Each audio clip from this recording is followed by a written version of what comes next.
அனைவருக்கும் வணக்கம்.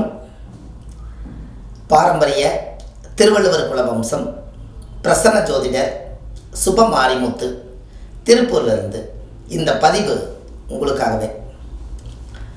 இன்றைக்கு உங்களுக்கு ஒரு அற்புதமான ஒரு விஷயத்தை இன்னைக்கு கொடுக்கலான்ட்டு இருக்கேன். கொஞ்சம் செலவில்லாத பரிகாரம். திருமணம் விரைவில் நடக்க ஜாதகத்தில் எல்லாத்துக்குமே திருமணம் பாருங்கள் 7ஆம் பாவம் தான். கரெக்டுங்களா?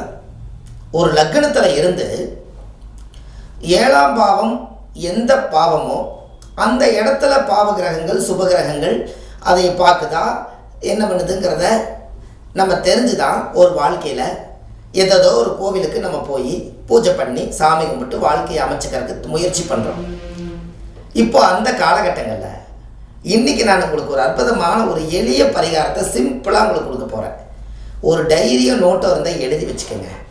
இதெல்லாம் நிறைய விஷயங்கள் உங்கள் வாழ்க்கையில் நிறைய விஷயங்களை நீங்கள் நிறையா கேள்வி நிறைய மைண்டுக்குள்ளே வச்சுக்கிறனால டக்குன்னு அது வராது. அதனால் எழுதி வச்சுட்டிங்கன்னா பதிவாக இருக்கு.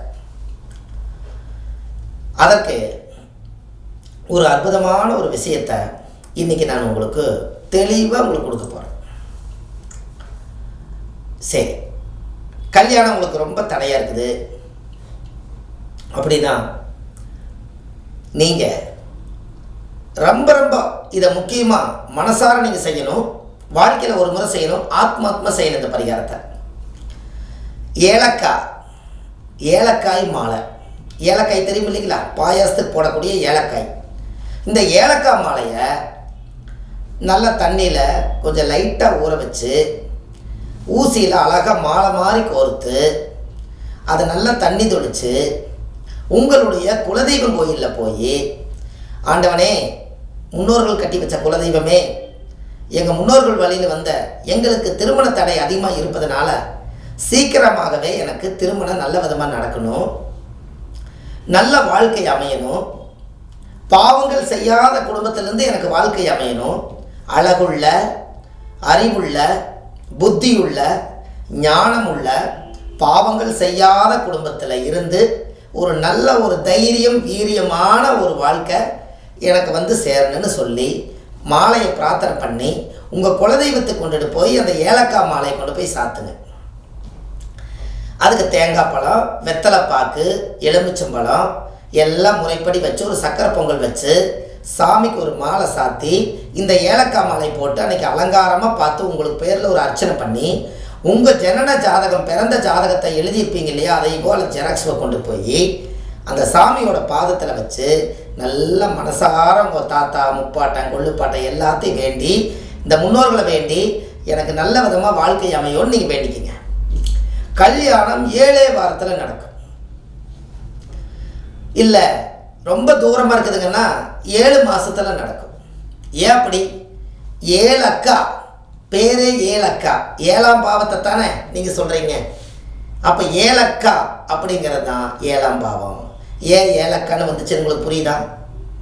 அப்போ உங்கள் வாழ்க்கையில் அந்த 7ஆம் இடம் என்பது ஏலக்காயை இன்றைக்கி பாருங்கள் எல்லா இடத்துலையுமே மாலையாக கோர்த்து இந்த உலகத்தில் இப்போ நிறைய சமர்ப்பணம் பண்ணும்போது அந்த சுவாமிக்கு நறுமணம் நல்லா தேவையா.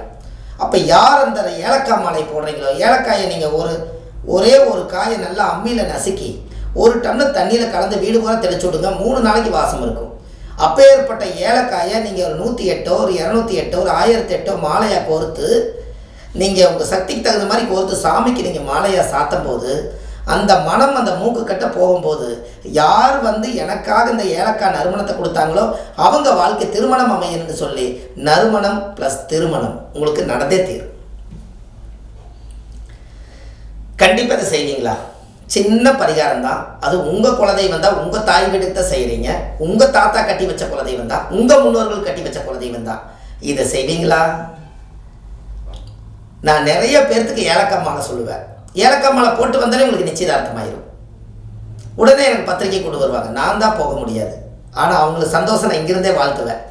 இதுக்கு காரணம் சிம்பிளாக ஒரு ஏலக்காய் மாலையில் சரியாக போய். ஜாதகத்தில் எத்தனையோ தோஷங்கள் இருக்கலாம். ஆனால் குலதெய்வத்தை வணங்காமல் கோயிந்தா கோயிந்தா என்று பல தெய்வத்தை வணங்கினாலும் பலனொன்றும் இல்லைன்னு அந்த காலத்தில் முன்னோர்கள் சொல்லி வச்சுக்கிறாங்க. ஊரே சுற்றி எல்லா தெய்வத்தை கும்பிட்டையா, உன் குலதெய்வத்தை கும்பிட்டையா? உன் குலதெய்வத்து கோயிலுக்கு போனையா? உன் குலதெய்வத்து கோயிலில் போய் உன் மண்ணை மிதிச்சியா? உன்னோட தாய் வீடுன்னு ஊராக சொன்னையே, உன் குலதெய்வம் கோயில் போய் ஒரு நாளாக தாய் வீட்டில் போய் ஒரு பௌர்ணமி அன்னைக்கு தங்கியிருக்கிறியா? இப்படியெல்லாம் இருக்குது. உங்களுக்கு குலதெய்வம் அதிகமாக வீட்டுக்கு வரணும்னா போய் ஒரு நிமிஷத்தில் சாமி குலதெய்வமே இந்த வெத்தலை வாக்கு வச்சுட்டா மாலை போட்டுட்டேன் என்ற வீட்டுக்கு நீ சீக்கிரம் வரனால வராது. போய் குலதெய்வம் கோயிலில் போய் பௌர்ணமி அன்னைக்கு நல்லா தங்கி இதுதான் என்னோடய தாயோட வீடுன்னு நினச்சி அந்த மண்ணில் ஒரு நைட்டாவது அந்த குலதெய்வம் கோயிலில் தங்குனா தான் நம்ம வீட்டில் குலதெய்வம் தங்கும்.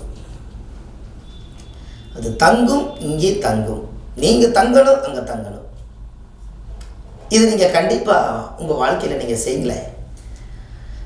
ஏலக்காய்க்கு அவ்வளோ ஒரு பவர் இருக்குது பாருங்கள். இருக்கிறதுலே ரொம்ப காஸ்ட்லியாக பாயாசம் சாப்பிடும்போது பாருங்கள் அவ்வளோ ஒரு அறுசுவையான ஒரு மூலிகையாக இருக்குதா இல்லையா? இன்னொரு விஷயம் உங்களை சொல்லட்டுமா?